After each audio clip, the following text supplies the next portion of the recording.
Assalamualaikum warahmatullahi wabarakatuh. Selamat pagi nak. Jumpa lagi dengan Ibu Hasma dalam pembelajaran prakarya dengan materi sarana dan budidaya ikan konsumsi. Ini adalah tujuan pembelajaran kita hari ini. Diharapkan setelah pemutaran video ini nanti anak ibu dapat menyebutkan dan mengidentifikasi sarana budidaya ikan konsumsi. Yang kedua, anak ibu dapat menyebutkan dan mengidentifikasi wadah budidaya ikan konsumsi. Nah, materi yang pertama adalah sarana budidaya ikan konsumsi.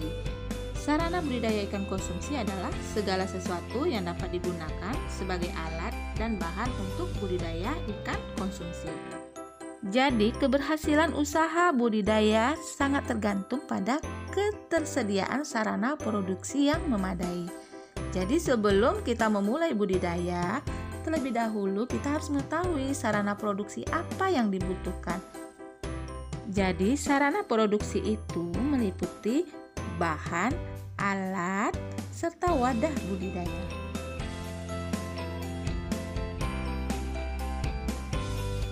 Bahan sarana budidaya ikan konsumsi yang pertama adalah benih atau bibit.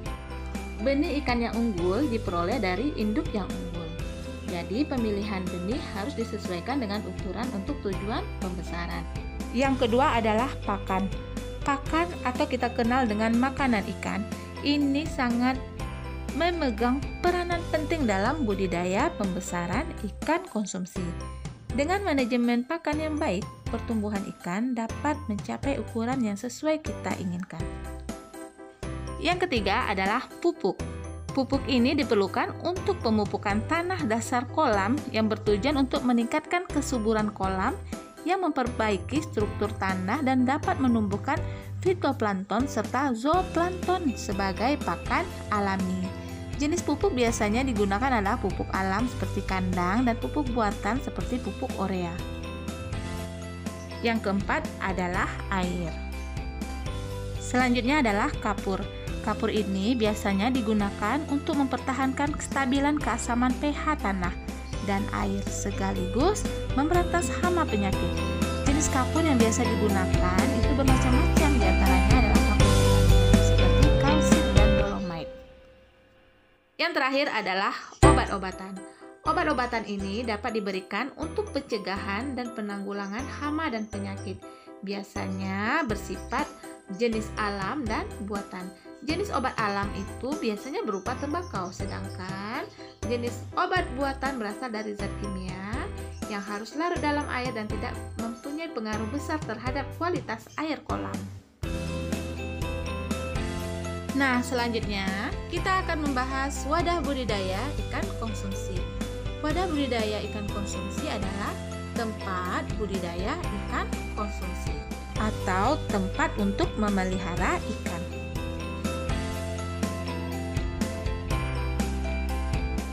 Di dalam budidaya ikan terdapat beberapa jenis wadah yang digunakan, antara lain kolam, kerambah, dan bak.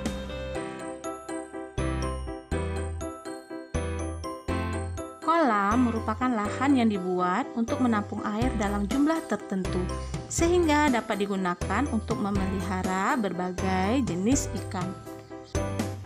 Kolam dibagi menjadi 3 bagian. Yang pertama adalah kolam tradisional atau ekstensif, yaitu kolam yang keseluruh bagiannya terbuat dari tanah. Yang kedua, semi-intensif adalah kolam yang bagian dinding dan pematangnya terbuat dari tembok, sedangkan dasar kolamnya terbuat dari tanah. Yang ketiga, intensif, kolam yang keseluruh bagiannya terbuat dari tembok.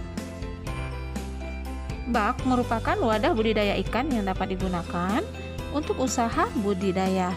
Hal ini dilakukan untuk menyiasati lahan yang terbatas dan kemudahan dalam proses pemeliharaan ikan konsumsi. Jenis-jenis bak itu ada bak dari beton, ada bak dari fiber, dan ada bak plastik atau terpal. Selanjutnya adalah jenis-jenis wadah budidaya kerambah. Yang pertama adalah keramba jaring apung. Keramba jaring apung adalah budidaya ikan dengan sentuhan teknologi tinggi dan modern dan berskala besar yang dilakukan di lepas pantai atau laut terbuka. Selanjutnya adalah keramba jaring tancap. Keramba jaring tancap adalah sistem teknologi budidaya dalam wadah berupa jaring yang dikaitkan pada patok yang menancap ke dasar perairan.